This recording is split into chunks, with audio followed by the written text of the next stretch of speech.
আমার আল্লাহ বলে এই জমিনটা আমি পুরায়া তামা বানায়া দিব।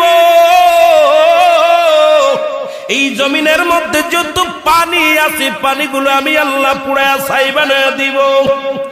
যেদিন কিচ্ছু বলতে কিচ্ছু থাকবে না, সেদিন থাকবে শুধু আমার আল্লাহ।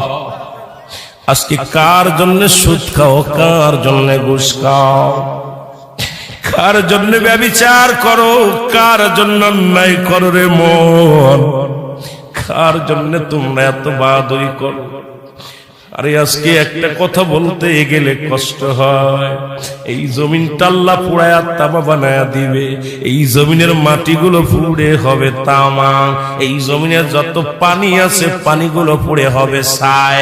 এই দুনিয়ার মধ্যে কিচ্ছু যেদিন থাকবে না, ওই তুরস্কের কত বাহাদুর, কত টাকাওয়ালা মিনিটের মধ্যে 30 সেকেন্ডের ভূমিকম্পে পথের ফকির হয়ে গেছে, রাস্তার ভিখারি হয়ে গেছে।